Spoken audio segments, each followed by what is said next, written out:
بسم الله الرحمن الرحيم. الحمد لله والصلاة والسلام على رسول الله صلى الله تعالى عليه وسلم. ربنا أرنا الحق حقا وارزقنا اتباعه وأرنا الباطل باطلا وارزقنا اجتنابه. ربنا آتنا في الدنيا حسنة وفي الآخرة حسنة وقنا عذاب النار. باب في قيام الليل وفضله والأسباب الميسرة لقيامه ونحو ذلك. أم باب باسي قيام الليل شو نيج أكا فضل قوري وأوهو كارانة شين كاربو إنسان آسان أكن وهايلي أكن بآساني هصيته شو نيج. قال الله تعالى خواجان أفرميت تتجافى جنوبهم عن المضاجع لا تنشتكاني خويان دور أخنا ولا جيغكانيان لا تنشتكاني خويان دور أخنا ولا جيغكانيان شان دليل اكتيائي إلا دليل كانم آياتا بلغي لسر أويك إنسان نابي لسر قشت يا بدمابك بسر لا يأك تتجافى جنوبهم عن المضاجع دوهم يعني أم كسر رأك شيء إنجا هلا سيتو بوشون نج نج يكسر راسته وخوشون نج كبكات أو دليل دوهم هلا آياتك فضيلتي في جوريك أخوي جور باسي كإنسان بو بري آرامي لجيغان نرمكيا هل أسيتو لبرخاتي خوا أما حسابك زور تابتي هي وفضيلتك زور جوري هي بيغمرجان صلى الله عليه وسلم أفرمي عليكم بقيام الليل لسرت أنا كواشو نيش بكن شو زندوكنا فإنه دأب الصالحين قبلكم وهو قربة إلى ربكم ومغفرة للسيئات ومنهاة عن الإثم في غمرجان صلى الله عليه وسلم أفرمي لسرت أنا شو نيش كان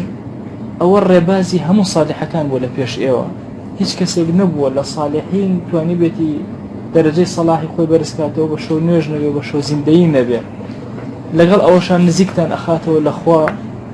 بهوية وأخوة لهمو قناها كانتان أبوريه وريتان دي أقري لقناها كاري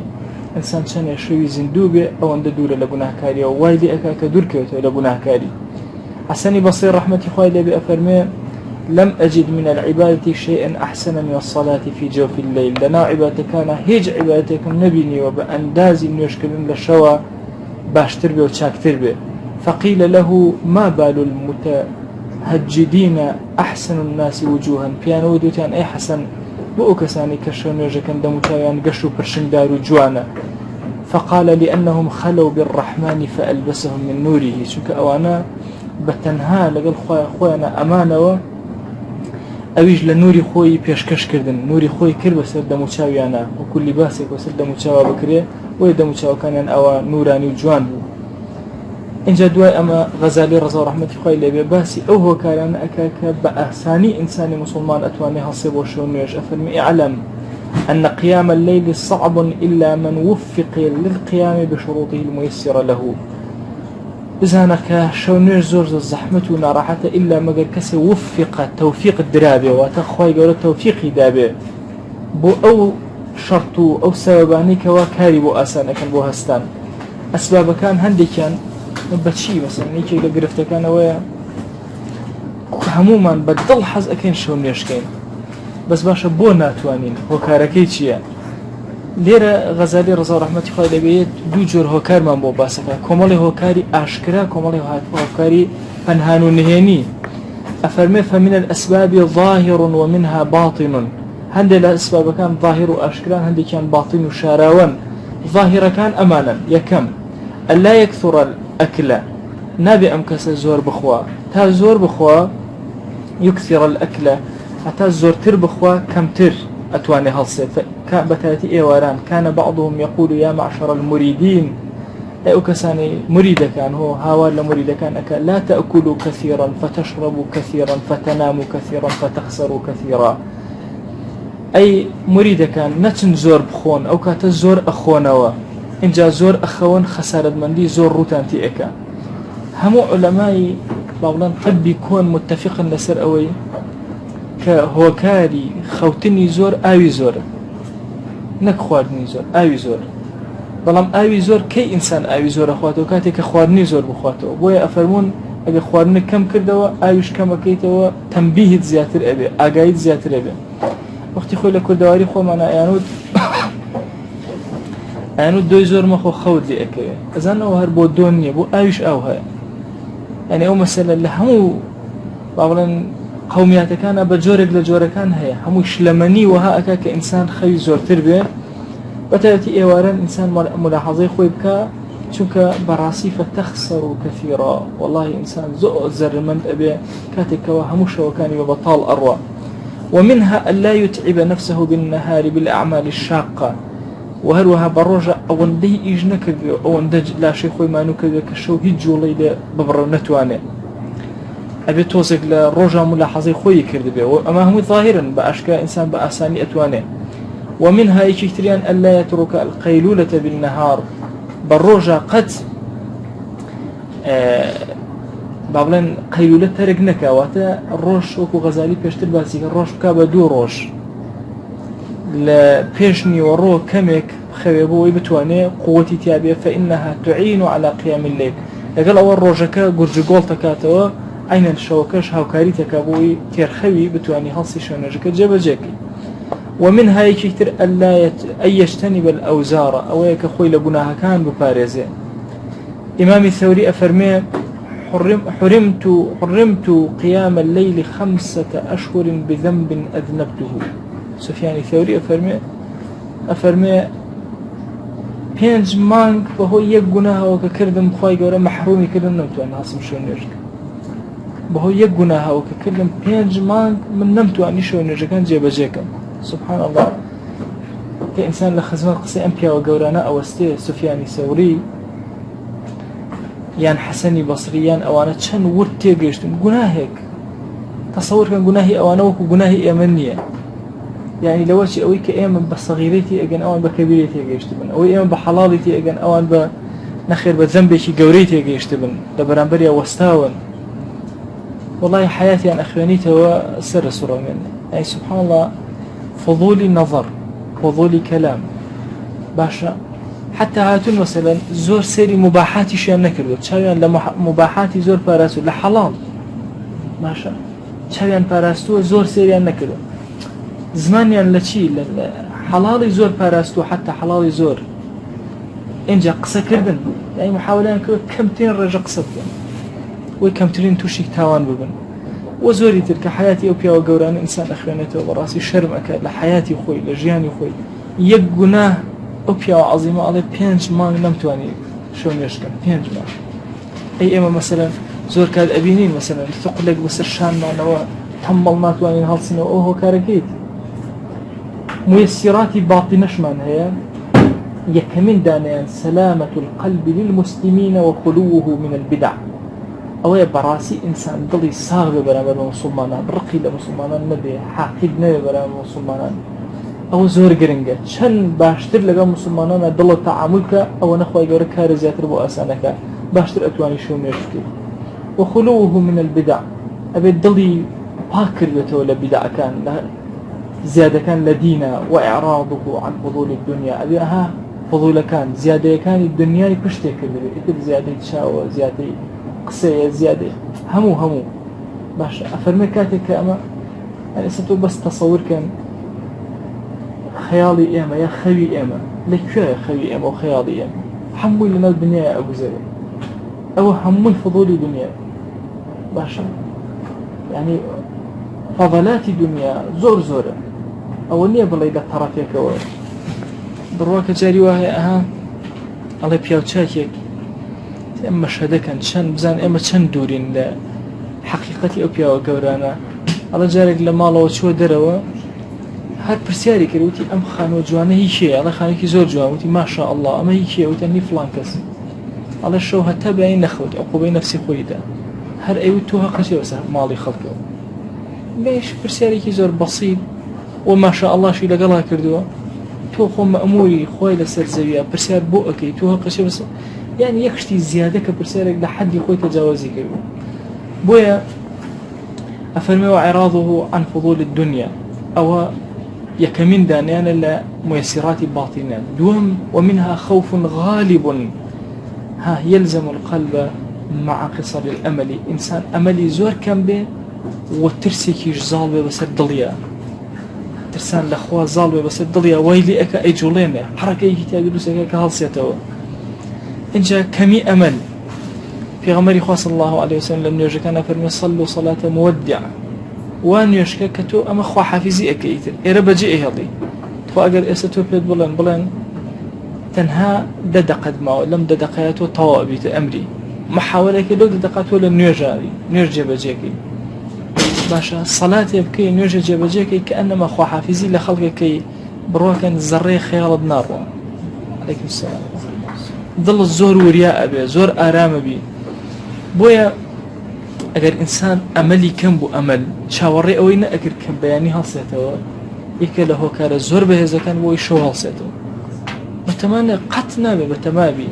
والله يك لحظة هاتي تدروا باشا بتمانيت روج اللي بيتو بيانيان زوها شاو كيتو خوايجا من نازم امرو تاي وراء اجيم يا ناجي كشو بسرايا عينا من نازم روج اللي بيتو يانا زور ممكن او خوكو تاخي من بيلجيانا جا جرينجا أو لا يعني كأرسنا كم مسألة خوف غالب يلزم القلب مع قصر الأمل أملي زور كرت إن جل فناشيا ترسك كناخي جولان دبي وهاي لبكا كوا أو خوشي بزريني لبرخاتي خو حسيته يكشت الله لا أنا نهنيا كان بريتيلتي لفضلي شونير إنسان تحفظي شونير بخيانته كم شكو حتى أي خيانته زيادة بهستر أبي أفرمي ومن أشرف البواعث على ذلك الحب لله تعالى يشيق لباعث زور بقوة كان وادلئك وشون شخصي خوش وستي خوايا وقوة الإيمان بأنه إذا قام ناجى ربه باشا ناخي برد الإيمان بويك أم كهال أسيب وشونيج مناجاتي خواك وأنه حاضره وشاهده وخوا جل جلاله حضوره وأيبينه فتحمله المناجات على طول القيام أو مناجات لقال خويا تشيجي مناجات وايلي أكا دريجي شي بلا أو أكاد هستاني لبردم خويا بلا أزور آسانك مسألة دريجي شو باشا بو عابدان كاتك عبدايتي أكان خوشترين كاتكاني جيانيان أو كاتاني أصلا سعيد نورسيق سيكي زور خوشي أفرمي هر كاتب بينيتان كيوكان مزريان بس شتويني صوزشان كرده كمريان طبعا وقتي خوي اما دلاتي شي اكل اقل مزي لسرا وبشان دلاتي سيدي اكل وقتي خوشي لا خو من هروابو تا حتى فيش كيميائي او انا ببيرما عشان سيدي كبون له الله بزول لسيروان لو انا همو اوابو يعني مزري كان اكل سرا بشتويني كي صوز ترخوي ايزاني اما لا سادن افرمي كاتي كبينيتان كيو كان اوان ليهات اتر او كاتي عبداتي وكاتي خلق الصالحة كي بو روش كورت لو كاتا شو دريج شو بو مناجات دولو دريج روش كرد بون روجو أفرمي أو كاتي تشجور قتني طوامي خلق عابدة كان أو كاتانيكا بابلن برزستان وبربهايزو أوانا باشا شو قاريكي دريج روش قاريكي كرد فرستي بياو باشا كان إنجا مسألة خوشويستي خوا جل جلاله كبالنريكي زور بهيز أبو إنسان قوة إيمان والله بريان بس إنسان تشيشك لمناجاتي خوا ناتواني وازي لبين يعني تو بير كروا أجر كسي كي زور عظيم جوال لي بقري تو تشيش ور أجري كاتك قصي لقلا باشا كتو قصي لقل خوايا كتم تشيش ور والله هالشي أزاري نختنا من كاتك ومناجات لقل خوايا أكي الرازكاني خود لقل أوا أجري تو إنت إنسان زور لو آرام أبيتو دي قد بدن أجر بمعنى مناجات لمناجات تهبكين والله كدز برزكيته وقصر لقل خوايا أكي خوايا جان من عبدكيتهم فلان قناهم كرد أبو شي وأزا خوايا جان تأخذ أزاني كس آقاي لنا بوتو نبي بخوا خوايا جان من عنادي لقل دينكيتو يناكم والله عناديش لقل تو يناكم من عبدتهم كم لا أغراض الشهوات لمنا هي خوايا جان تحمل منك كده أو قناهم كرد داوي عفود لي أكم برورد قالا تو زور بخشن دي تو زور كريمي كزنا جاريتو خويا من مجررو بروا كان تشيجي ور اجري تصور هر جاري انسان تشيج لشتيكا ور ورتو كاتي كتشيج ور اجري لو شيء الرب بروا كان مليون جاب لي يا رب تيرناك كتشيج ور اجري ل بونمونا الفتاح مليون جاب لي يا فتاح قد تيرنابي تشيج ور كده حزك زياتر بيضي أمش بهمان شواز يعني لما سليم مناجات كتشيج ورقت هستي كل شوا مناجاتي كي جوان أكي كز أجاي ليني بتاقي تنها لقال خواي خوتا واد لي أكا باعثك زور بقوتك هل أسيته وقرجقول لبردم خواي أوستي. أبو سليمان داراني أفرمي رحمة خواي لي أفرمي أهل الليل في ليلهم ألذ من أهل اللهو في لهوهم. على خلقي شو لشو كان يانا زرت شير زياتر ور أقرن لأهلي له قالت لكاتك له قالتك. تصور كان جاري وهي كسيك يعني برواك العسر وحتى إواره الله فرمانونا باشا يعني جولا قراني أقرأ حيث مانونا بو تشيجك إلى ناخية برؤوي أبا أفرمي أهلي شو زور زيات اللوانا تشيج ور أقرن زور باشت اللوانا تشيج ور أقرن بويا زور بهيز هل أصنوا لدين داري خواناها ولولا الليل ما أحببت البقاء في الدنيا. أبو سليمان الله والله أقر شو نبوي حزم أكر لجيانا ابنانو بس دبر خاطي شو حز أكر عمر بدريجو لحضوري خوايا تشيج ورقرم كمان هي اللي كاتك هاوكاري فقيرك أكا تشيج ورنقر هو ما تشيج ورقرم. طبعا طبيعتي إنسان ناخي إنسان وايا كالقال كسي كترى إحساني كد إلا تشيج ورقرم ورا مثلا تنها 2000 حتى ترمني كسيكي هجارة بينم إيش يقلم هزار نارانا داري هنم خواهي كان تأخذ أزاني والله محتاجي أمام ولا برخاتي تو بيش كشم كربم كسي ناخد هزب آراميك أكا أم آرامي ناكر ريبا بارا تشيجيكي زور سير إنسان ورقرين سبحان الله أم لذتا ها كوكرنوي أم لذتانا زور قرن لله حياة إنساني مسلمانا لا إله إلا الله كإلي تشيجي لي ورقري أو كتشي لفرماشتك أفرمي سبق درهم 2000 درهم يقدرم بيش 2000 درهم يا رسول الله صلى الله عليه وسلم شلون لقشتيوا شلون درهم بيش 2000 درهم هذا فرموا إيك 2000 درهم يهبو ملايين درهم يهبو 2000 يبخشي أمريكا يقدرم يبخشي باشا أم درهم تنها دواني يهبو نيوي مالك خوي يبخشي ولا بيناري خو بويا لأعمال فضيلتي خو أقرأ يعني عدالتي خوانا بعدالتي خوا هم أظلم اللي أكرم ما شاء الله من يوم 1000 دينار أبخشم كاك محمد 1000 دينار أبخشم كاك محمد بس 1000 هو بخشيتي من 10,000 هو بخشيم دوای لە ئەجرەکە وەجر ئەجر وەرەگرینەوە سێرەکەم ئەو یەک بە حوسەتی وەرگرتەوە من یەک بەدە باشە خوای گیان بوو ئەو یەک بە حوسەتی وەرگرتەوە ئاخر خۆ ئەمە مەشیئەتی ئەم فەضیلەتی تۆیە خوای گەورە ئەها إن الله لا ينظر إلى أجسامكم ولكن ينظر إلى قلوبكم سیر دڵەکەت ئەکا بۆیە ئەعمالی صالحە قەت بەکەی مەزان جاریوە یەک عەمەلی صالحی بچووک تۆ زۆر ئەباتە پێشی خەڵکەوە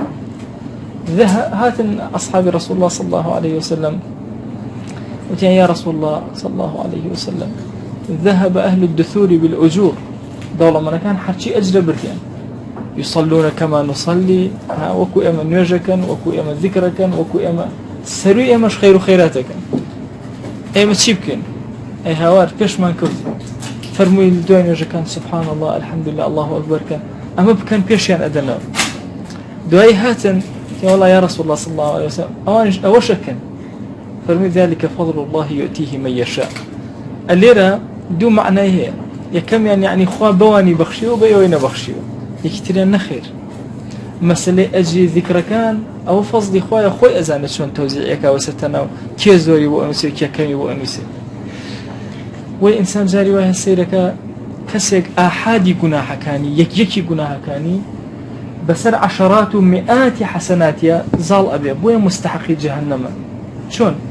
خرافيكم كلو يكم بونس راو شاكيكم كلو دم بونس راو لاني كما كي بيس نسراوة 200 نسراوة 500 نسراوة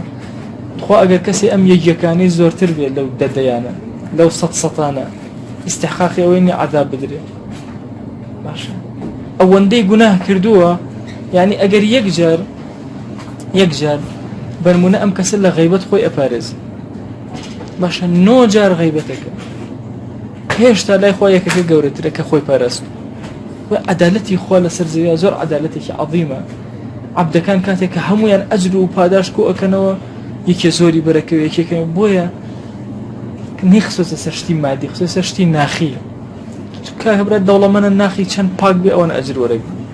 كابراي فقير أجري ضلي چند باك أو أجر ورقري بويا منافسة أجري باطنيش ناواخني إنسان هەر کەسە بەدەستی خۆیەتی هیچ جیاوازی نییە باشە گریمان کەسێک هەردوو دەست و هەردوو قاچی نییە بەحاڵ زمانێکی هەیە یان نیەتی چاوێکی هەیە یان نیە بەحاڵ ئەبینێ عەبدایەتێک ئەکات و کەسێک تر عەبدایەتێک ئەکات ئەم کەسەی تر کە دەسەکانی جوان دائەنێ و پشتی جوان ئەچەمێنێتەوە ئەویش پشتی پێ ناچەمێتەوە لە مەسەلەی ئەجرا سوبحان الله دوایی دەوەچێت تۆ بڵێ وەڵاهی ئەمان ئەجری باشتری دەسەکەوێت چونکە جوان ڕکوعی برد جوان سجودی برد بەڵام ئایا خوایان سەیری جوان ڕکوعی و جوان سجودیەکە بە یا سەیری دڵەکە ئەکە دەوەچێت ئەو کەسە بێقۆڵە دڵەکەی ئەوەندە ساف بێت دەیان کەسی تر نوێشکەن بە ئەندازی ئەو پیان نەگاتەوە ئەو فەرمایشتەی ئەبوو ذەر ڕەضا ڕەحمەتوڵڵاهی عەلەیهی بێڵێ جارێ لە خزمەت پێغەمبەریانە بوو صلی الله علیه وسلم جارێکی لە خزمەتانە باسم کرد فەرمووی کێ لەناو ئەم مزگەوتە کێ باشترین کەسە والله یا رسول الله ئاوا سێرم کەسێکم پیاوی ئامۆژگاری قەومەکەیەکە جلێکی جوان هەیئەتێکی جوان یا رسول الله ئەمە زۆر چاکە ئەی کێ خراپترینە لە دانایکم بینی پڕخەبەڕی لە مزگەوتە کەوتبوو ئەمە یا رسول الله صلی الله عليه وسلم ئەمە ئەم پاڵیاوەتەوە ئەو خەوتووە ئەوانە ئاگای لە خۆی نییە ئەمە وەڵڵای ئیشی خراپەکە لە مزگەوتە خەوتووە فەرمووی ئەبا ذەر ئەمەی کە خەوتووە لای خوا بەقەدەر گۆی زەوی لەوی تر هەبن بەقەدەر گۆی زەوی ئەمە بە تاقی تەنها لەوان قورسترە عەدالەتی خوا ئەوە بۆیە ئینسان بەس سەیری ناخی بکە ئیش لەسەر ناخی کە واللهی ئەگەر ئێمە مەحروم بین لە شەو نوێژ بەهۆی چیەوە بەهۆی ناخوانەوەی کە بەهێز نیە ئەسباب زاهیرەکانمان پێ ئەکرێ بەس ئەوە ناخەکەی وامان لێ ناکرێت چێژ وەرناگرین چێژ ئەگەر تۆ چێژ وەرگری بۆ مانوو نابی یعنی ئێستا تۆ تەسەوور کە ئەگەر زۆر زۆر هیلاک بی فلیمێک هەبێت کە زۆر حەزت لێبێ بە حەڵقە متابعەت کردووە زۆر هیلاک بی خەوەکە دەڕوە لەو کاتە متابعەیەک یان دوو گۆڵیەکە باشە یەکسەر خەوەکە ئەڕوە لە پێناویە دە وەڵاهی چۆن چێژ لە بینینی دوو گۆڵیەک بینینی فلیمێک چۆن ئەو چێژە ها ئینسان وەری ئەگرێ ئەگەر لە عیبادەتە وەریگرێ بە هەمان شێوازە ئەو کاتەی زۆر ناڕەحەت و ماندووە لە خۆخەوەکەی ئەڕوە گورجە بێتەوە تون و تۆڵ ئەبێتەوە بۆی ئەفەرمێ ئەبوو سولەیمانی دارانی ئەفەرمێ واللهی ئەگەر شەو نەبووایە حەزم بە ژیان نەئەکرد بەمانەوە نەئەکرد لەسەر زەویان لە صحيح مسلم هاتوا في غمريان صلى الله عليه وسلم فرمى إن في الليل لساعة لا يوافقها عبد مسلم يسأل الله فيها خيرا إلا آتاه إياه وذلك كل ليلة أفرمي همو شوية ساعاتك هي عبد إيمان دار أجر أو ساعاتي بربكيو دوابك الأخوة هر خيره دوابك إلا آتاه إياه إلا أيداته ئەوە یەک شەو نییە و تەنها ببڕێتەوە هەموو شەوێ ئەو سەعاتە دووبارە ئەوێت ابن عباس فەرمایشتێکی هەیە بۆ ئەم مەسائلانەی کە ئەوە دیار نین یاسایەکی هەیە ئەفەرمێ ئەوەی کە دیار نەبێت دیار نییە چۆن ئێستا ئێمە مەسەلەن ئەڵێن شەوی لەیلەتول قەدر کەیە ئەڵێن یەکێکە لە دەکە ئەفەرمێ دووبارە نابێتەوە مەسەلەن ئەم ساڵ با بڵێن 20 بوو ساڵێکی تر 21 ساڵێکی تر 23 25 بێتەوە بۆ 20ەوە يعني أو أسرته باشا أو ساعتين مثلا الشو أي الساعات محددة رجل أم ساعتين حكمتك كذا بازنا كردني أفرمي أسرته كاتكان أسرته شون إما مأمورين بوي لهمو كاتك عبادتك استأجر إما خا عمر من باتي سي أو نصالك عبداتيكين دواي هيج كاتك نامي عبداتي ما تيانا كردني لبهارا كردومانا لهاوينا كردومانا لساعاتكاني شوا كردومانا للروجا كردومانا أقد قد بدي عمري كسك بكاملي هاتو عبداتي تيا كردو كسي أقر بانك بلي بانك دوهي كلا روجي قيامتا بانكي زور دابي سيركا يك عمر بانكي داب باشا صالي بكاملي بابلين شون أسورته وشوا كاني روجا كاني كاتك خواهي والله من بانك مدى ولا كاتي خويا بانك ماو نا چونکە ئەو خولاوەتەوە ئەم بانگەکانی لەگەڵ چرکەکانە خولاوەتە وە زۆری تر عیبادەتەکان ئەوانەی کە ئاوا دیاری نەکراون حکمەتێکی تیا ئەویش ئەوەیە کە ئینسان جوهد کە بگەڕێ لەعەلە خوای گەورە دەرگاکانی لێ ئەکات باشە ئێمە چەندێک لە شەو هەستین خوای بۆ خاتی گەورەی خۆت کۆمەکمان کە بمان کە ئەو کەسانی کە ئەتوانن شەوەکانیان زیندووکەنەوە لە پێ ناویت ئەفەرمێ غەزالی ئەفەرمێ ئیحیاء اللەیل مەراتب زیندووکەنەوە شەوەکان کۆمەڵە مەراتیبە یەکەمیان ئەوەیە هەموو شەو زیندوو کاتەوە کەسێک هندي للسلف حمو شو باشا بخبر بونو خليكي دينداري بون. الثانية أن يقوم نصف الليل أو يكن نيوي شو هستيه شو بكا بدولة ولا تيش، وهو مروي أيضا عن جماعة من السلف هندي للسلف أوان كلوا. وأحسن الطريق في هذا أن ينام الثلث الأول من الليل والثلث الأخير منه. كشتروا من باس كلوا طبعا نصف سدس هيكوا أكات النيوي شوكي ثلث سدس أكات يجلس شش سدس أكات يجلس شش يجلس سي يجلس شش أكات سن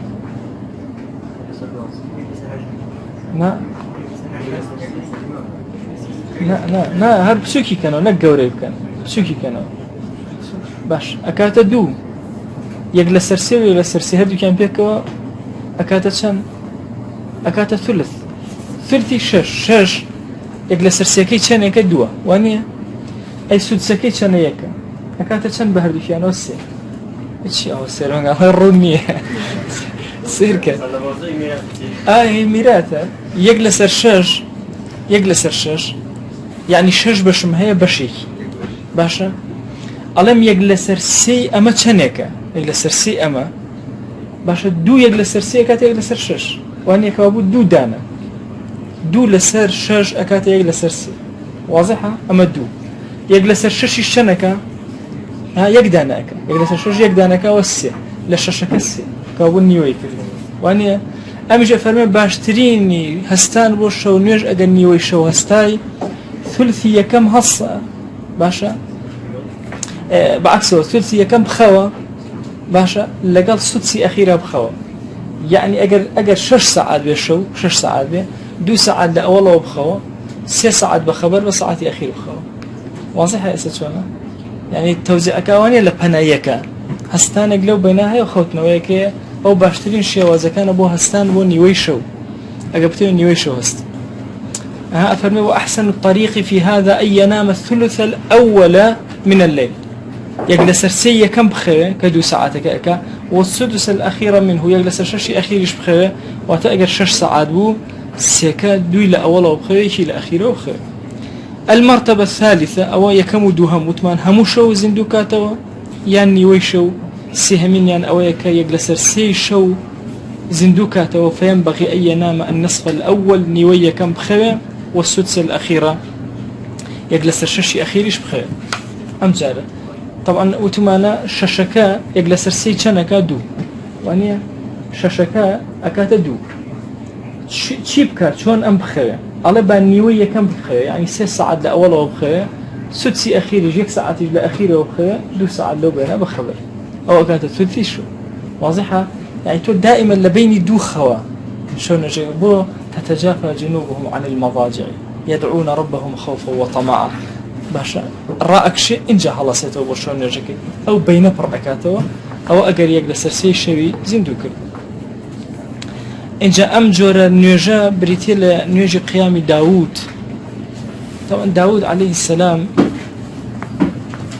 سبحان الله هيا جبال أوبي معه والطير داود صوتي كخوي قال زور عجيب داود صوتي داودي مشهورة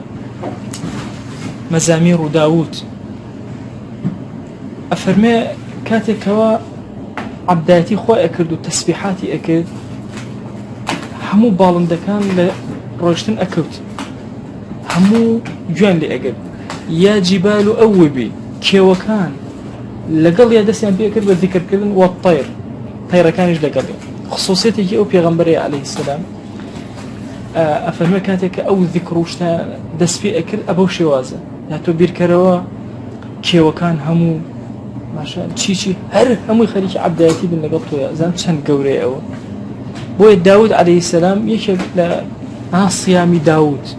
رجب لزوجته في غمري صلى الله عليه وسلم استشهادي في أكان شوي داود صومي داود يشكل عبد الزور قورة كان أفرمي أحب الصلاة إلى الله صلاة داود في غمرجان صلى الله عليه وسلم للصحيحين هاتوا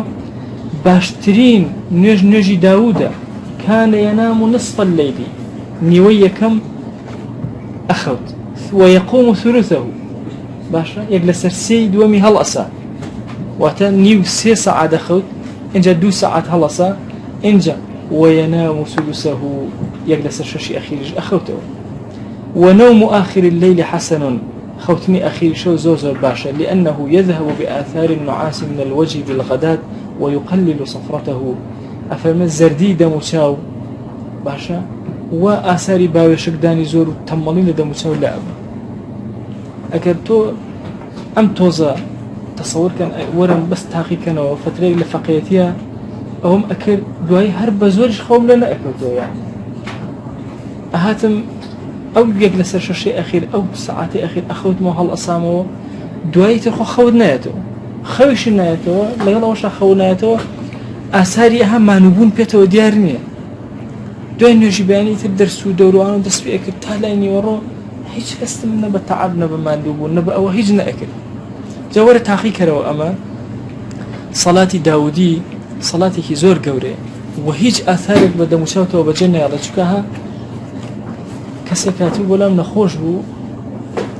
بالضبط الروجة كان بيناتو 15 روج و 13 روج او اندا نخوتو طبعا ها هيك خوالتون او خيبي او كاتو خويش لنا كي طبعا شاوي در توقيبو او كاستكروها اس خوي لي اكي هيك تخوي خو زور نعمتي قوري سئما هزب مناكن أو كابرا أو مواصع ناس هم شبك أو هم درزيم لئين أو هم حبا أخو هيج خوم لناك أيو تم والله يزور باش خو لناك كل أي مواصع مسألة أو خوم لناك خومي خريك شويرة ونبو خو ناتوان بخوم ألوا يا أخو أجر خوني كيشونية بس كأوا سيد دموشاو تكر دموشاو رمي هالبزركاو شاوي أوا السربو برواك أوزود دقتي دمشاوتها اللي أترسل يا سبحان الله القرآن هم شفايا فضربنا على آذانهم في الكهف سنين عددا أو آتا بأمنا لنيك خيا لأزر وخيا لناك سورة ألم نشرح لقال أفمن هذا الحديث تعجبون تاكوتاي وقلنا يا نار كوني بردا وسلاما على إبراهيم وأرادوا به كيدا فجعلناهم الأخسرين سبحان الله أم آياتنا زور أو كسهي منكنا منال بتاوتي وأنا بسلا بخيانا أقرها من الله وهي هدنا هد أقرية وناخي وأنا زور عجيبة بخو زا أو آياتنا خياندبو موايا كمين كسك زور بالتركيز وخياندبو بسر أو بيا بس الجورا قد نوخياندبو بس من الله زور وخياندبو تصوري شو من أكر باجوا بلان بري أمش قالين كنتم توبك احتمال ظلمك كتب احتمال اشتيك الدعاء خوي باسي أكر أي ما وصل خلق ناس بس لنعمتي خوتي بقنت شان قوري بسر يعني شو رسل لسجدة برزناك أي ورا من دنياهم لها تبويك لما تشيب كم بوي توزي بخوم هاد توزي بخوم آرامي بقرم أيوه هيش جانب فوتا جاي ما إسا حزب نعمة ناكين ده سبحان الله أو بربيان توزع أخوي أو سدسي أخير بهاني كاسي أو النية ها تملوا ماندو باشا بابلن صفرة وزردي بدمو تشاو ديار بهيش تك الأوان يزور بأهرامي ببرج قوابي مرتبي ششام شوارم لشونيجا أن يقوم سدس الليل أو خمسه يجلس الششي شو هالسي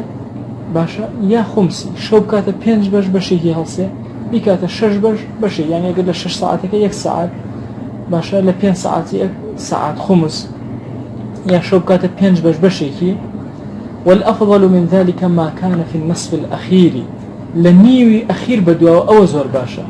وبعضهم يقول أفضله السدس الأخير عندك الله أجر كسي هر سدسي ريكل يان خمسي كل أو أنا أو بسيبو سدسي أخير لي أو فترة جيبا جيكا أو باشترين كاتكان مرتبة بينجم أن يراعي التقدير فإن مراعاة ذلك صعب باشا تقديرات خوي حسابي بك باشا أمج مراعاة كدني زور صعب بو ثم فيما يفعله طريقان دوش يواز أو أحدهما أن يقوم أول الليل إلى أن يغلبه النوم فينام باشا تشيبك مرتبة بينجم شو نرجع تا زوري بوي خوي لي أكل إذا انتبه قام خبري بوهم هلا سدزن جرون نيجك فإذا غلبه النوم نام زوري بوهاته هم أخوته وهذا أشد المكابدة بهسترين جوري الشر خمانو كردن لبنا يخوي أو جوريانا وهو طريق جماعة من السلف هندي السلف أوان كردو لصحيحين هاتوا لحديث أنس ما كنا نشاء أن نرى رسول الله صلى الله عليه وسلم مصليا من الليل إلا رأيناه كيف ما نستايا بيغمريان صلى الله عليه وسلم للشواب ببين كشو نجك أمان بيني أول الشو أمان بيني وراز أمان بيني أخير أمان بيني أقبش ما بيني بخوتوي هر أمان بيني واتبي غمري صلى الله عليه وسلم كانت التحديد نكردبو بمكابدة كرد عمر رضي رحمة الله عليه يصلي من الليل ما شاء الله كان يخاوس لسبب يجي أكل حتى إذا كان من آخر الليل أيقظ أهله فيقول الصلاة الصلاة حتى وكو أخير الشو إنت مالو منالي خبرك هواريك النيوجة كانت ضحاك أفرمي أدركت أوقاما يستحيون من الله في سواد هذا الليل من طول الضجعة على خلقانا كم بيني شرم يعني أكل أخوايا للتاريخ أو شوية رابكشن باشا أجر زور رابكشن شرم يعني أكل أخوايا لزور راكشان يعني أو الطريقية كم طريقي دوم أي ينام أول الليل أها طريقية كم جارنا أخو نيجي كتا خي أهد إنجا أبو شو طريقي دومنا أولي شو أخوه إنجا إسراحتي أكا كهذا صايوا قام الباقي شو إترهر هموي بزندوي إهالته سفيان الثوري أفرمي إنما هي أول نومة فإذا انتبهت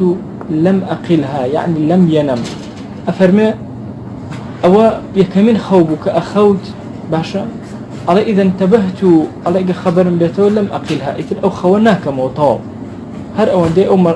مدي أخوم أو مرتبة بينجمع كحسابات تقديرات أكا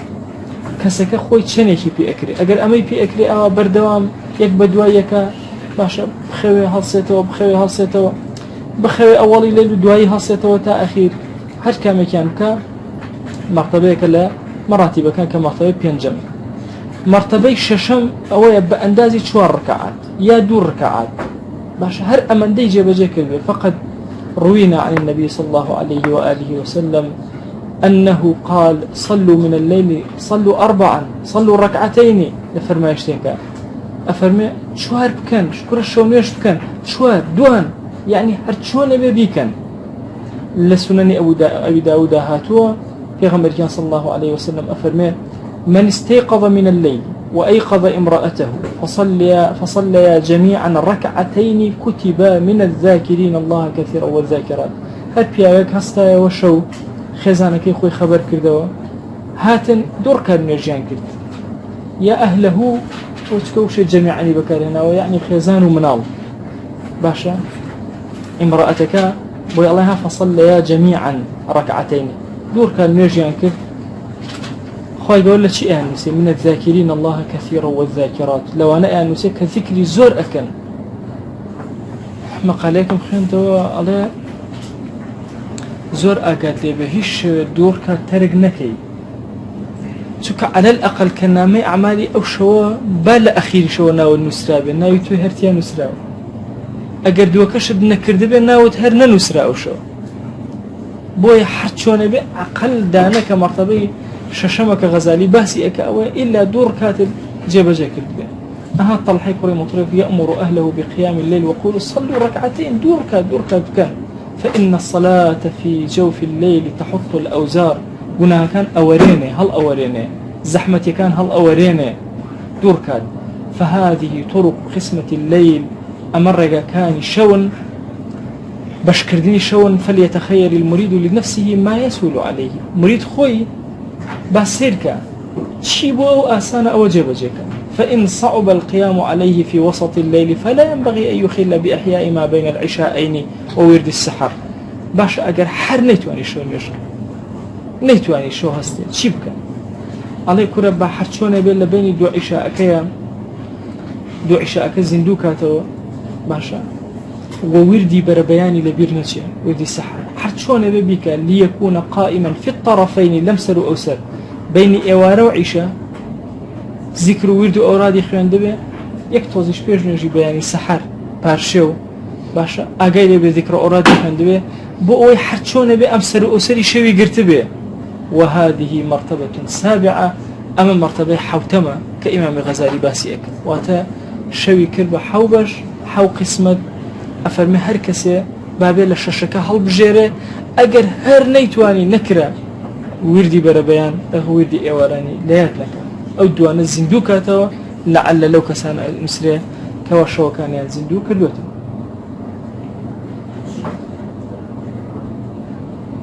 ما هو مالك ما هو ايه باش دابا او فصل شو كشطاوكي افرمي فاما من صعبت عليه الطهارة في الليل باشا وحوتا كما حرب يناكرب زين دروازي كتير ما بوناكات وغزالي افرمي اگر كسي حر نيتواني وتي بخوا مناتوان دزنج بقرم ساردة يعني بخوا بيم ناكري وجاو رئيس خو من اول ملدهم سو خوكم ارواتو ها ايه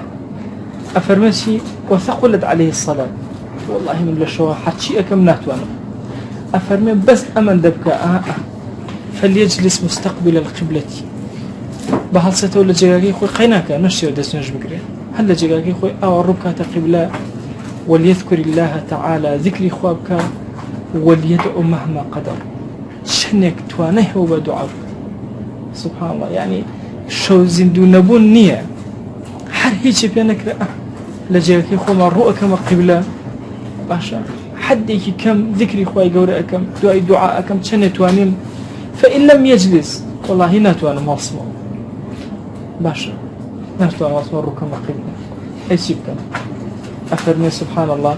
فليذكروه مضطجعا حل نجيك يا خبري بوبا ذكري خواي قوري بار راشك شابي ومن كان له ورد فغلبه النوم وفاته فليأتي به بعد صلاة الضحى لباسي قضايا جاري باسي قضايا سنة بوكرده عندي نوش هي سأمرو خور أيكيري نيجيرا نوش خور كيران كن بس كخور فإذا انجلا تو ناجرته كتاي بيش كوا وقتك محددة بوا أجد كسي ويردي كيبو لدسي درجو بونون من ذكر بيانيان هم كاتي خندوا باشا روشة بيم نكرة نمخن باشا ذكر بيانيان منخن چی بکەم باشە کە ذکری بەیانیان نەخوێن هەواو ئیتر کاتەکەم ڕۆژ هیچم بۆم قەرەبوو ناکرێتەوە ئەفەرمێن با کاتی چێشتەنگا ئەو ذیکرە بگێڕێتەوە واضح یا ذیکرێکی شەوم هەبوو هەموو شەوێ هەڵەسام ڕوو بە قیبلان دێ ذیکر و دوعام ئەکرد شەوێک هەڵەسام سوبحان الله با ئەو کاتە بیکە هیچ مەجالێکی تیا نایەڵێتەوە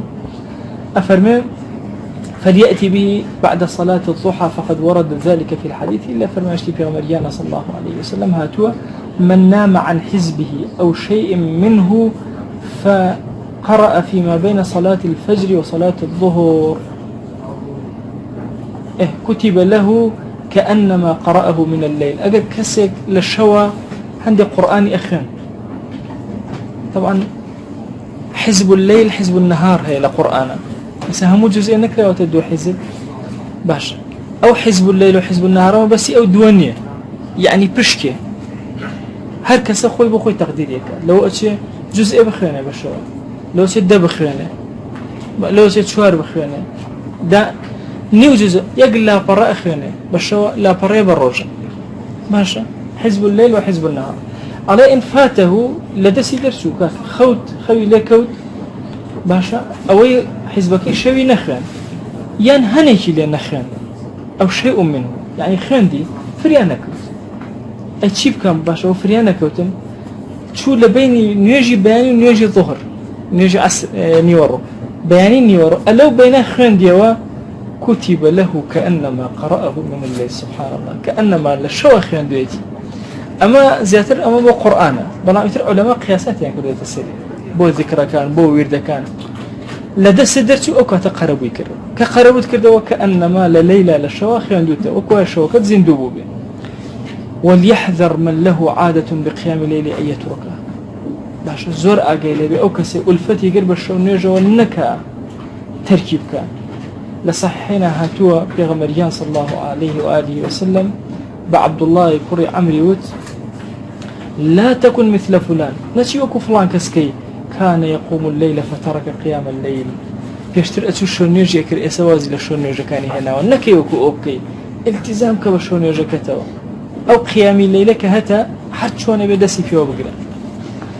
إما بما نموت صلاة الليل نوم لنا قيام الليل ونبو قيام يعني هستان بخبر بون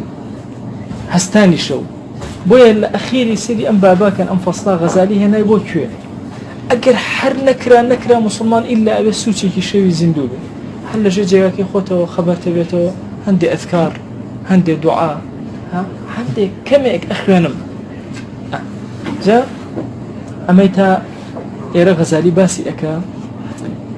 باسي أو أسبابانا بو كإنسان شون هاني أدا وشون ميسر أبي بوي آسان أكا كهالسي بو شونيش وهروها كيو شون شونيش بكا هم باسكر وفضلكشي باسكر وكوتايكشي بوي هناك دروازيشي بو كردينوا أوش دروازي قضا كردينوا باشا شكا ها إسا أمتا إسا